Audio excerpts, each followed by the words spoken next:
Hello students, मैं आपका maths teacher Shivam Dhariwal और आज फिर हम आ गए हैं प्रैक्टिस सेट नंबर 4 के साथ। मैं पूरी उम्मीद करता हूं आपने प्रैक्टिस सेट नंबर 1, 2, 3 बहुत अच्छी तरीके से कर लिया होगा। तो आइए चलिए आज कुछ नए क्वेश्चंस देखते हैं प्रैक्टिस सेट नंबर 4 के साथ। देखो आज का जो हमारा पहला क्वेश्चन है वो है what is the mode of the data if median and mean of the same data are 9.6 and 10.5 respectively. देखो हर एक प्रैक्टिस सेट के अंदर हम एक इंपेरिकल फॉर्मूले पे क्वेश्चंस जरूर कर रहे हैं, तो इसका मतलब क्या है कि आपका एक इंपेरिकल फॉर्मूले पे क्वेश्चन 110% आएगा। आप जैसे कि जानते हैं इंपेरिकल फॉर्मूला क्या होता है, mode equals to 3 median -2 mean. ठीक है सर, मोड इक्वल्स टू क्या होता है, 3 मीडियन -2 मीन। तो आपके पास क्या हो गया, what is the mode of the data if the median and mean of the same data. Median कितनी है 9.6 और मीन कितना है 10.5। तो मोड इक्वल्स टू कितना हो जाएगा 3, मीडियन की वैल्यू कितनी है 9.6 और -2 मीन, यानी कि आपके पास मीन की वैल्यू कितनी है 10.5। तो आपके पास वैल्यू कितनी आ जाएगी, देखो 3 से आप 9.6 की मल्टीप्लीकेशन करो, 3 6 जा 18, पॉइंट लगा लो, 9 होती है 27 और 1 28, माइनस आप 2 की मल्टीप्लीकेशन करोगे आपके पास 21 आ जाएगा। देखो 21 को आप इसमें सबसेट करोगे तो आपके पास वैल्यू हो जाएगी 7.8, यानी कि ऑप्शन ए आपका बिल्कुल करेक्ट हो जाएगा। इंपेरिकल फॉर्मूला हमेशा याद रखना है, ठीक है। तो आइए चलिए देखते हैं नेक्स्ट क्वेश्चन। देखो नेक्स्ट क्वेश्चन आपके पास गिवन है the value of tan A cosec square minus sine sec square. आपको इसकी वैल्यूज निकालनी है, तो आप इसमें देखो वैल्यू पुट करो। आप इसमें क्या हो जाएगा आपके पास tan ए कोसेक ए, ठीक है सर। आपके पास ये वाली वैल्यू आ रही है, इसका क्या है आपके पास स्क्वायर माइनस साइन ए सेक ए का स्क्वायर। देखो इन सारी इक्वेशन को आप साइन कोस में कन्वर्ट कर लो। देखो tan किसके बराबर होता है, साइन ए अपॉन कोस ए, ठीक है सर। और कोसेक ए को आप नीचे लेकर आओगे तो आपके पास क्या हो जाएगा, साइन ए, तो 1 अपॉन साइन ए, ठीक है सर। माइनस आपके पास यहां पर कितना बन जाएगा, साइन ए अपॉन, देखो सेक को आप नीचे लेकर आओगे किस क्या बन जाएगा, कोस, क्योंकि सेक किसका रेसिप्रोकल होता है, कोस का, और कोसेक किसका रेसिप्रोकल होता है, साइन का स्क्वायर। तो आपके पास वैल्यू कितनी बन जाएगी, देखो साइन से आप साइन को कैंसिल कर सकते हो, हाँ जी सर कैंसिल कर सकते हैं। बचा हमारे पास कोस, और आप कोस को ऊपर लेके जाओगे आपके पास कितना बन जाएगा, सेक square A minus sine upon कोस कितना होता है आपके पास, टेन। तो आपके पास वैल्यू बन जाएगी टेन स्क्वायर ए। और जैसा कि आप जानते हैं हमारी ट्रिग्नोमेट्रिक आइडेंटिटी होती है 1 + tan स्क्वायर थीटा बराबर सेक स्क्वायर थीटा। और यहां पर है sec square A minus tan square A. It mean tan square को आप इधर लेके चले जाओगे तो आपके पास कितना बचेगा, 1। तो इसका ऑप्शन बी बिल्कुल करेक्ट हो जाएगा, ठीक है सर।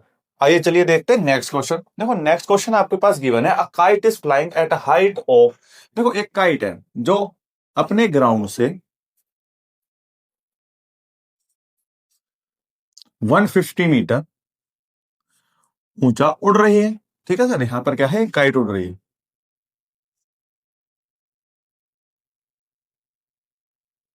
एक काइट उड़ रही है from the ground, it attach at the string, string से एक अटैच है ग्राउंड के साथ, ग्राउंड के साथ स्ट्रिंग से अटैच है at the angle of 30 degree, sir हमने माना, to the horizontal, then the length of the string, यानी कि आपको इसकी लेंथ निकालनी है, ठीक है सर। आपको इसकी लेंथ निकालनी है। तो जैसा कि आप जानते हैं अगर हमारे पास कोई एंगल है, एंगल के सामने वाली साइड को मैंने हमेशा आपको बताया है वो परपेंडिकुलर है, और ये बेस है, और सबसे लंबी वाली जो साइड है वो आपके पास एच है।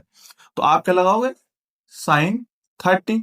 आप जैसे कि जानते हैं साइन बराबर किसके होता है, परपेंडिकुलर अपॉन हाइपोटेनियस। देखो आपके पास आ जाएगा परपेंडिकुलर अपॉन हाइपोटेनियस। साइन 30 की वैल्यू सभी व्यक्ति को पता होगी, आपके पास वो कितनी होती है, 1/2, और परपेंडिकुलर हमारे पास 150 है, तो हाइपोटेनियस कितनी हो जाएगी आपको वो निकालनी है। अब देखो आप हाइपोटेनस की इधर मल्टीप्लीकेशन करते हो तो h बराबर आपके पास कितना आ जाएगा 150 की मल्टीप्लीकेशन 2 के साथ, तो आपके पास आंसर कितना आना चाहिए सर 300, अगर मीटर में है तो मीटर।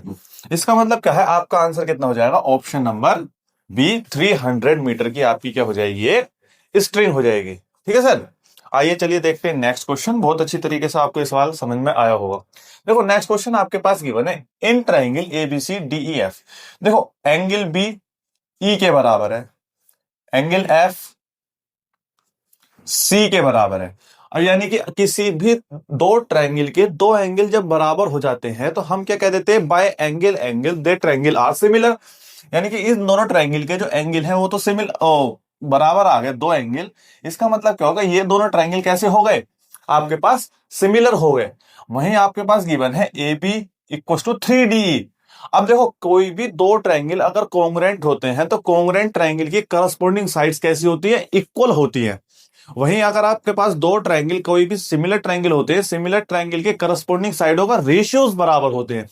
आप देख रहे हैं ए बी बराबर है 3DE के, इसका मतलब है कि ए बी DE के बराबर नहीं है।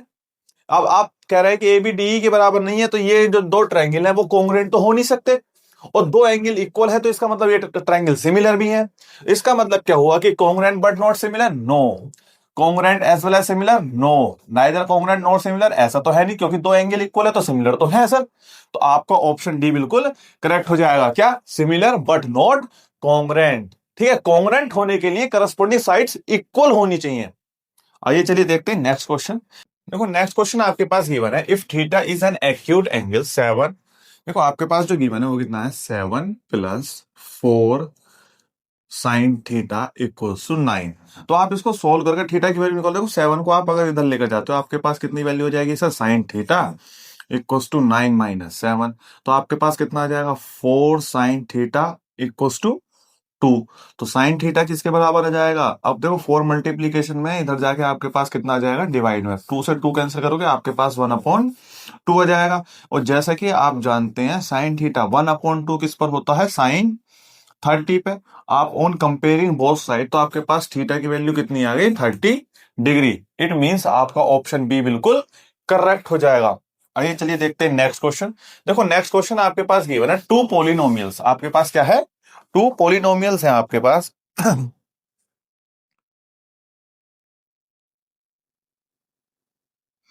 देखो two polynomial are shown in the graph below, the number of the distinct zeros of both the polynomials are. देखो दोनों पोलिनोमियल के जो दो जीरोस हैं वो डिस्टिंक्ट ही है ना, वो डिफरेंट डिफरेंट पोजीशन पर आपको काट रहे हैं। तो इसका मतलब क्या हुआ कि number of the distinct zeros कितने होंगे, वो आपके पास वो कितने होंगे, दो। नंबर ऑफ डिस्टिंक्ट जीरोस कितने होंगे, दो। ठीक है, क्योंकि दो ही पोजीशन पे एक पोलिनोमियल, एक जो पोलिनोमियल है वो केवल दो ही पोजीशन पे एक्स एक्सिस को कट कर रहा है। चाहे आप पहला वाला पोलिनोमियल देख लो, चाहे आप दूसरा वाला पोलिनोमियल देख लो। ठीक है सर, तो टू डिस्टिंक्ट पोलिनोमियल कितने हो जाएंगे सर आपके पास, टू। आइए चलिए देखते हैं नेक्स्ट क्वेश्चन। नेक्स्ट क्वेश्चन आपके पास गिवन है कि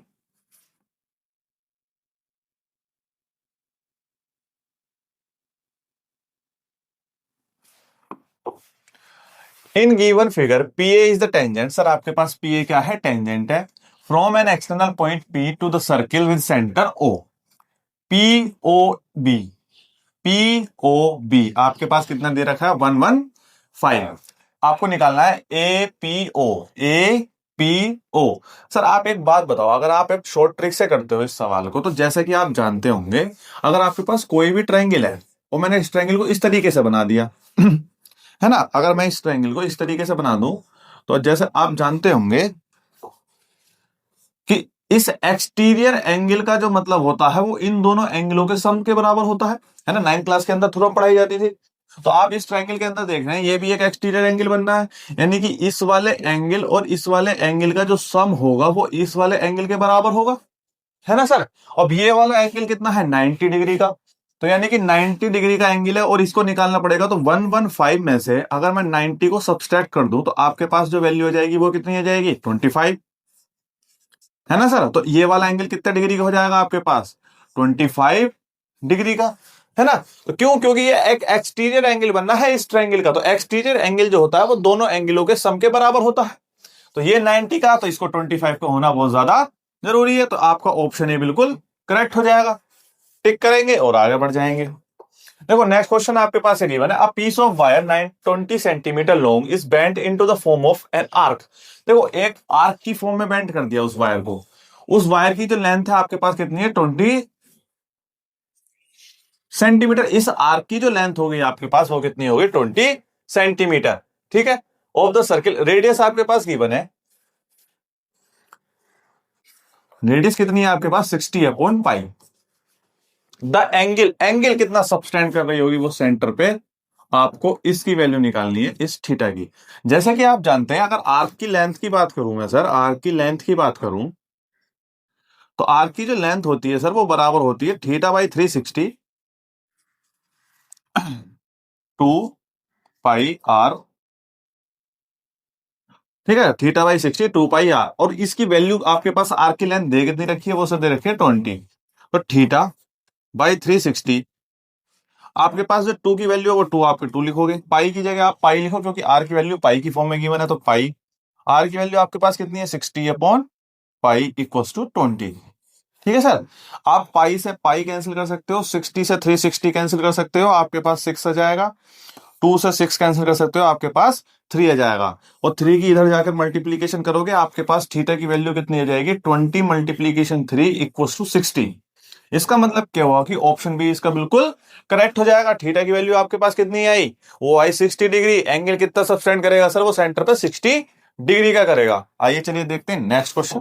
देखो नेक्स्ट क्वेश्चन आपके पास गिवन है, if HCF of 98 28 is equal to M. तो आप इसका एचसीएफ निकाल लो। आपको एलसीएम भी निकालना है, तो 98 के फैक्टर करो।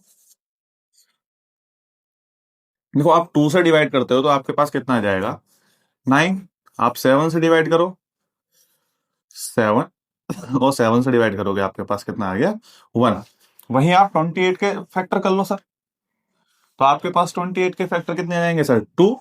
आपके पास कितना आ जाएगा, 14। आप 2 से डिवाइड कर लो, आपके पास कितना आ जाएगा सर, 7। और आप 7 से डिवाइड कर लो, आपके पास कितना आ जाएगा, 1। इट मींस 98 के जो फैक्टर आपके पास आए हैं वो कितना आए हैं, 2 मल्टीप्लीकेशन 7 मल्टीप्लीकेशन 7, यानी कि 2 मल्टीप्लीकेशन 7 स्क्वायर। वहीं 28 के जो फैक्टर आए हैं वो आए हैं 2 की पावर 2 मल्टीप्लीकेशन 7। अगर आप बात करते हैं एच सी एफ ऑफ 98, 28 की, तो वो बराबर कितना हो जाएगा, देखो 2 का इस्तेमाल है सर, हाँ जी 2 कॉमन है दोनों में। 7 कॉमन है, हाँ जी सर, कैमन 7 कॉमन है। 2 की हाईएस्ट पावर कितनी है, 1। और 2 की स्मॉलेस्ट पावर कितनी है, 1। एच सी एफ के लिए आपके लेते हैं सबसे कम वाली पावर। 2 की स्मॉलेस्ट पावर कितनी है, 1। 7 की स्मॉलेस्ट पावर कितनी है सर, दोनों में 1। तो आपका जो एचसीएफ हो जाएगा वो कितना हो जाएगा, 14। वहीं अगर आप एलसीएम की बात करते हैं, एलसीएम ऑफ 98, 28 वो कितना हो जाएगा आपके पास, देखो 2 और 7 इसमें यूज्ड है, और 2 की हाईएस्ट पावर कितनी है, 2। 7 की हाईएस्ट पावर कितनी है, 2। तो आपके पास वैल्यू कितनी आ जाएगी, 4 मल्टीप्लीकेशन 49। अगर आप 49 की 4 से मल्टीप्लीकेशन करते हो तो 196 आएगा। कितना आएगा, 196। तो आपके पास जो एलसीएम हो जाएगा वो कितना हो जाएगा, 196। और एचसीएफ कितना हो जाएगा, 14। तो आपके पास जो वैल्यू है वो एचसीएफ यानी कि एम की वैल्यू आपके पास कितनी आ गई सर, 14। वहीं एन की वैल्यू 14 और एन की वैल्यू आपके पास कितनी आ गई सर, 196। आपको वैल्यू निकालनी है n-7m, n-7m। तो इसका मतलब क्या होगा कि n की वैल्यू आपके पास कितनी है, 196 -7 मल्टीप्लीकेशन 14। ठीक है। अब आप जैसे कि जानते हैं, अगर आप 14 की मल्टीप्लीकेशन 7 के साथ करते हो तो वो कितना आएगा, 98। तो 196 - 98 इक्वल्स टू होता है 98 के बराबर। तो आपका ऑप्शन सी बिल्कुल करेक्ट हो जाएगा। आई होप आपको ये सवाल बहुत अच्छी तरीके से समझ में आया होगा। आइए चलिए देखते हैं नेक्स्ट क्वेश्चन। देखो नेक्स्ट क्वेश्चन आपके पास गिवन है, which of the following is a rational number between. ऐसा नंबर बताओ जो रेशनल हो, बिटवीन किसके हो, √3 एंड √5 के। अब देखो ये जो नंबर है वो √3 और 5 के बीच में तो हो नहीं सकता, क्योंकि ये √2 की वैल्यू है ना सर। अब आप देख रहे हैं, अब ये जो नंबर है वो वो है √6 पर क्या है, बार। वो एक टर्मिनेटिंग नंबर नहीं है, इसका मतलब 6 चलता जा रहा है चलता जा रहा है, वो नंबर नहीं हो सकता। पाई की वैल्यू जो होती है वो होती है 3.14 ठीक है सर, वो चलती रहती है, तो पाई कैसा है, इरेशनल नंबर है। वहीं अगर आप, पाई एक इरेशनल नंबर है, हमेशा याद रखना जिस नंबर का कोई अंत नहीं होता, वो टर्मिनेटिंग नहीं होता, वो नंबर एक इरेशनल नंबर होता है। पाई का कोई अंत नहीं है, अगर आप इसको सोल्व करते चले जाओ तो एक हमेशा क्या बनेगा, एक इन नॉन टर्मिनेटिंग नंबर बनेगा। तो पाई एक इरेशनल नंबर है। आपको कौन सा नंबर बताना है, रेशनल। तो ऑप्शन डी ही बचा। और ऑप्शन डी अगर आप देखते हो तो आमतौर पर रूट 3 की वैल्यू कितनी होती है, 1.73, और रूट 5 की वैल्यू लगभग आप 2.25 के करीब मानते हो। तो आपके बीच में जो नंबर वो बनेगा वो केवल एक 1.85 ही बच रहा है। ठीक है, तो ऑप्शन डी ही बिल्कुल करेक्ट हो जाएगा। आइए चलिए देखते हैं नेक्स्ट क्वेश्चन। देखो नेक्स्ट क्वेश्चन आपके पास गिवन है, the sum of the zeros of the polynomial. अब देखो आपके पास पॉलिनोमियल है, आप सम ऑफ द जीरो, जैसे कि आप जानते हैं दो जीरोस का सम कितना होता है, माइनस के बी अपॉन ए के बराबर। और यहां पर बी की वैल्यू आपके पास कितनी है, माइनस के देखो आपके पास पूरी इक्वेशन है। अब इस पूरी इक्वेशन में आपके पास बी की वैल्यू एक्स का कोफिशिएंट होता है, एक्स स्क्वायर का नहीं, एक्स का कोफिशिएंट। तो आपके पास कितनी है, 5। तो आप कितना लिख दोगे, -5। और ए की वैल्यू क्या होती है, एक्स स्क्वायर के कोफिशिएंट के बराबर। तो एक्स स्क्वायर का कोफिशिएंट यहां पर कितना है, -7। तो आप क्या लिख दोगे, -7। क्या लिख दोगे आप सर, -7। आप माइनस से माइनस कैंसिल करोगे, 7/5 आपका आंसर आ जाएगा। ऑप्शन सी बिल्कुल करेक्ट हो जाएगा। ठीक है सर, माइनस से माइनस कैंसिल हो जाएगा, 5/7, 5/7। ठीक है, आइए चलिए देखते हैं नेक्स्ट। देखो इसको अरेंज करने की कोई जरूरत नहीं है, क्योंकि आप ए की वैल्यू -7 ही मान लो और बी की वैल्यू को +5 मान लो। कभी आप इसको माइनस से मल्टीप्लीकेशन करके एक्स स्क्वायर का कोफिशिएंट पॉजिटिव बनाओ, कोई जरूरत नहीं है, आप ऐसे भी कर सकते हो। आगे देखते हैं। देखो अगला सवाल है, if x equals to 1 y equals to 2 is the solution of the pair of the linear equation 2x minus, देखो आपके पास लीनियर इक्वेशन है, आपके पास 2x - 3y plus A equals to 0। X की वैल्यू कितनी है, 1। तो 2 मल्टीप्लीकेशन 1 - 3y की वैल्यू कितनी है, 2। तो 2 प्लस ए इक्वल्स टू 0। देखो 2 -6 प्लस ए इक्वल्स टू 0। देखो 2 को -6 करोगे तो -4 प्लस ए इक्वल्स टू 0। -4 इधर जाएगा, पॉजिटिव बन जाएगा। तो ए की वैल्यू तो सर आपके पास आ गई कितनी, 4। ठीक है सर, ए की वैल्यू आपके पास कितनी आ गई, 4। अब दूसरी बात करते हैं आप बी की वैल्यू। तो दूसरी इक्वेशन आपके पास कितनी की है, 2x + 3y - b equals to 0। वही x की वैल्यू आपके पास कितनी है, 1। और y की वैल्यू आपके पास कितनी है, 2। b equals to 0। तो 2 1 ज़ा 2 प्लस 3 2 ज़ा 6 माइनस के b इक्वल्स टू 0। 6 और 2 कितना हो गया, 8 माइनस के b इक्वल्स टू 0। 8 को आप इधर लेकर जाओगे, माइनस के b माइनस के 8, माइनस से माइनस कैंसिल करोगे तो b की वैल्यू आपके पास कितनी आ जाएगी, 8 आ जाएगी सर। तो b की वैल्यू आपके पास कितनी आई, 8। a की वैल्यू आपके पास कितनी आई सर, 4। आपको वैल्यू किसकी निकालनी है, देखो आपको बताना कौन सा रिलेशन सही है। देखो पहले रिलेशन देखते हैं, आप 4 पुट करते हो और बी की जगह 8, 8 दूनी 16, 16 4 के बराबर नहीं हो सकता। ए की जगह आप कितना पुट करोगे, 4, 4 दूनी 8, और बी की वैल्यू कितनी है, 8। तो ऑप्शन बी बिल्कुल करेक्ट हो जाएगा। आई होप आपको बहुत अच्छी तरीके से ये सवाल समझ में आया हो। आइए चलिए देखते हैं नेक्स्ट क्वेश्चन। देखो नेक्स्ट क्वेश्चन आपके पास गिवन है, if a sector if a sector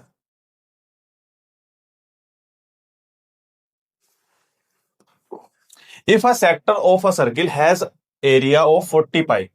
आप जानते हैं कोई भी सर्किल है हमारे पास, ठीक है सर, कोई भी सर्किल है, उस सर्किल का जो सेक्टर होता है उसका जो एरिया होगा, उसका जो एरिया होगा, मैंने आपको हमेशा बताया है, उसका जो एरिया होता है वो होता है θ/360 पाई r स्क्वायर। पहली बात तो ये, ठीक है। अब आपके पास एरिया कितना गिवन है, 40 pi units, and the central angle is 72 degree. तो इसका मतलब क्या होगा, एरिया की जगह आप एरिया की वैल्यू को सब्स्टिट्यूट कर दो, और थीटा की जगह आप थीटा की वैल्यू को सब्स्टिट्यूट कर दो। तो आपके पास कितना आ जाएगा, पाई आर स्क्वायर। पाई से आप पाई को कैंसिल कर सकते हो, हाँ जी सर, पाई से पाई को कैंसिल कर सकते हो। तो देखो आप इसमें 36 दूनी 72, 36 दूनी 72, 36 ढाई 360। तो 2 से आप इसको कैंसिल करोगे तो आपके पास कितना आ जाएगा, 5। 5 की आप इधर मल्टीप्लीकेशन कर लो तो 4 4 लिस मल्टीप्लीकेशन 5 इक्वल्स टू आपके पास कितना आ जाएगा, आर स्क्वायर। अगर आप देखते हैं 40 × 5 = 20, यानी कि आर स्क्वायर की वैल्यू आपके पास कितनी आ रही है, 200। आर स्क्वायर की वैल्यू सर आपके पास कितनी आई, 200। अब आप जैसे कि जानते हैं आपको रेडियस निकालनी है सर्किल की, the radius of the circle, तो आपके पास कितनी हो जाएगी, आर स्क्वायर इक्वल टू 200 को आप तोड़ो तो 10 2 में, तो आर की वैल्यू आपके पास कितनी हो जाएगी, 10 2, तो 10 के दो पेयर बन गए तो आपके पास कितना आ गया, 10√2। अगर वैल्यूज सारी आपके पास किसमें दे रखी है, यूनिट्स, तो आपके पास ये आर की वैल्यू कितनी आ जाएगी, 10√2 यूनिट्स। ठीक है, ऑप्शन डी बिल्कुल करेक्ट हो जाएगा। आपको अच्छी तरीके से समझ में आया? तो देखिए आप नेक्स्ट क्वेश्चन। अब देखो नेक्स्ट क्वेश्चन आपके पास गिवन है, the tangents drawn at the extremes of the diameter of a circle are always. देखो आपके पास कोई सर्किल है, सर्किल है सर, सर्किल का ये डायमीटर है, और डायमीटर के जब एक्सट्रीम पर कोई भी टेंजेंट्स ड्रॉ होती हैं, सर्किल के जो डायमीटर है उस डायमीटर के जो एक्सट्रीम पर जो टेंजेंट्स ड्रॉ होती हैं, देखो ये भी 90 डिग्री का एंगल होगा और ये भी 90 डिग्री का, जब इनके ऑल्टरनेट एंगल जो होते हैं वो बराबर आ जाते हैं, तो इसका मतलब क्या है, ये दोनों लाइनें कैसी हैं, पैरेलल। तो इसका मतलब क्या हुआ, जो एक्सट्रीम एंड्स पर डायमीटर के सर्किल के टेंजेंट्स बनने वाली हमेशा ऑलवेज ऑलवेज आर पैरेलल। कैसी होंगी सर, पैरेलल होंगी। तो ऑप्शन ए इसका क्या हो जाएगा, बिल्कुल करेक्ट हो जाएगा। देखो नेक्स्ट सवाल आपके पास गिवन है, इफ -1 की पावर n प्लस -1 की पावर 8 इक्वल्स टू 0, यानी कि -1 की पावर n प्लस -1 की पावर 8 इक्वल्स टू 0। ऑप्शंस आपके पास है। देखो आप अगर आमतौर पर देखते हो, अगर आपकी पावर इवन है, अगर किसी भी टर्म की पावर इवन है, चाहे वह नंबर पॉजिटिव हो चाहे वह नंबर निगेटिव हो, तो ये वैल्यू कैसी आएगी, +1।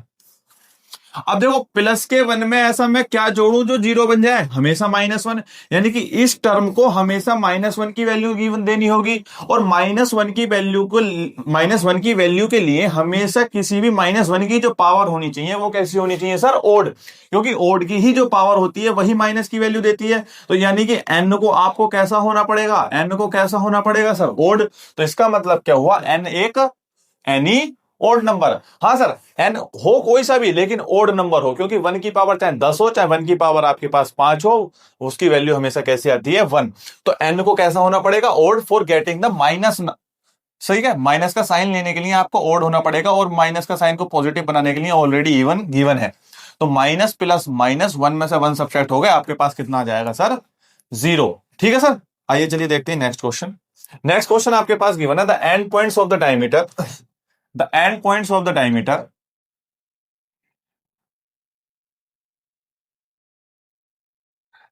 एक डायमीटर है, डायमीटर के जो आपके पास है वो एंड्स पॉइंट्स गिवन है 2,4 और -3,-1। आपके पास एंड्स पॉइंट्स गिवन है, आपको उसकी रेडियस की लेंथ निकालनी है, तो आप डायमीटर की लेंथ निकालो, डायमीटर की लेंथ आप आधा कर दो, वो आपके पास क्या जाएगी, रेडियस, है ना सर। तो आपको, आप जानते होंगे किसी भी दो पॉइंटों के बीच का जो डिस्टेंस होती है वो होती है x1 माइनस x2 का whole square plus y1 minus y2 का होल स्क्वायर। अगर आप इसको x1 y1 मानते हो, x2 y2 मानते हो, तो आपके पास जो वैल्यू हो जाएगी वो कितनी हो जाएगी, x1 की वैल्यू कितनी है, 2 सर, उसकी वैल्यू कितनी है, -3, तो प्लस के माइनस की वजह से +3 हो जाएगी, प्लस y1 की वैल्यू आपके पास कितनी है, 4, और माइनस की वजह से आपके पास कितनी हो जाएगी, +1 का स्क्वायर। ठीक है ना, y1 की वैल्यू आपके, y2 की वैल्यू आपके पास कितनी है, -1 है, y2 की वैल्यू कितनी है आपके पास, -1, तो माइनस की वजह से +1। तो आपके पास कितना आ जाएगा, देखो 5 है, 5 का स्क्वायर आपके पास कितना हो जाएगा, 25, 5 का स्क्वायर आपके पास कितना हो जाएगा, 25। तो आपके पास जो वैल्यू हो जाएगी वो कितनी हो जाएगी, √50।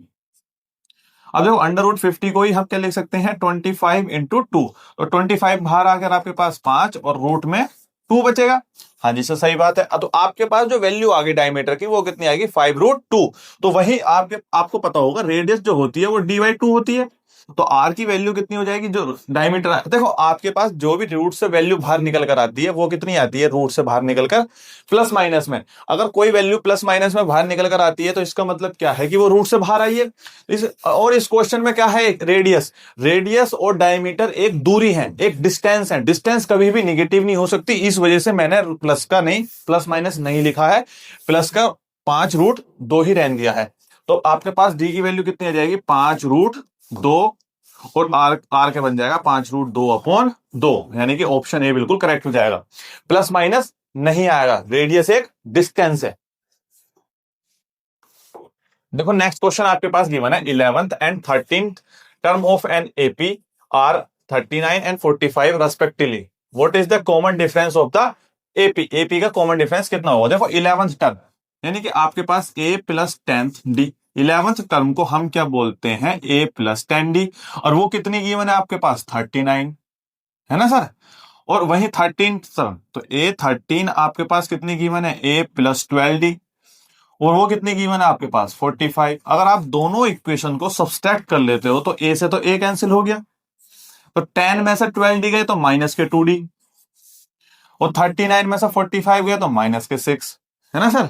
माइनस के 6, माइनस से माइनस कैंसिल हो गया, तो डी की वैल्यू आपके पास कितनी आ गई? 6/2। तो डी की वैल्यू आपके पास कितनी आ गई सर? 3। तो इस एपी का कॉमन डिफरेंस आपके पास कितना हो जाएगा सर? 3। आई होप आपको बहुत अच्छी तरीके से समझ में आया हो। आइए चलिए देखते हैं नेक्स्ट क्वेश्चन। देखो नेक्स्ट क्वेश्चन आपके पास गिवन है, a card is drawn at random from the 52 cards, what is the probability that the card drawn is a spade or a king? आप जानते हैं कि स्पेड के कार्ड कितने होते हैं आपके पास? 13, और किंग हमारे पास कितने होते हैं? 4। लेकिन एक किंग इसमें ऑलरेडी काउंट हो चुका है, तो बचे हुए किंग किंग कितने हैं अपने पास? 3। तो 13 और 3 कितने हो गए टोटल कार्ड? 16।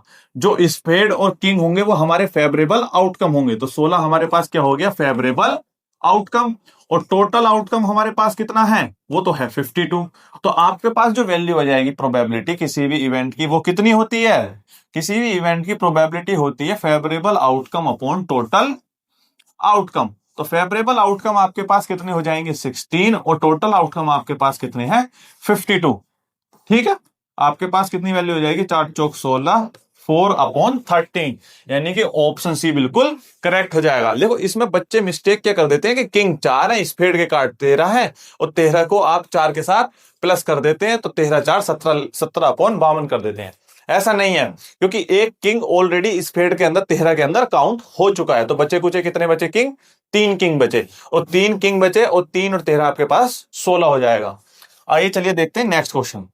देखो नेक्स्ट क्वेश्चन आपके पास गिवन है असर्शन एंड रीजन। क्वेश्चन है कि the probability of selecting a number eight random from the number 1 to 20 is 1। नहीं, कोई भी एक नंबर रैंडमली इसमें से चूज करोगे तो उसकी प्रोबेबिलिटी कितनी होगी? 1/20, है ना सर। 1 नहीं होगी, 1/20 होगी। तो इसका मतलब क्या है कि आपका जो असर्शन है वो गलत हो गया। अब रीजन मैंने आपको बताया, अगर आपका असर्शन हमेशा गलत हो जाए तो रीजन देखने की सर बिल्कुल भी जरूरत है नहीं। फिर भी देख लेते हैं, अगर किसी भी प्रोबेबिलिटी के इवेंट की प्रोबेबिलिटी 1 है तो वो श्योर इवेंट है। हाँ जी सर, बिल्कुल सही बात है। यानी कि असर्शन तो आपका क्या हो गया? फॉल्स, और रीजन क्या हो गया आपका? ट्रू, यानी कि ऑप्शन डी बिल्कुल करेक्ट हो जाएगा। आइए चलिए देखते हैं नेक्स्ट क्वेश्चन।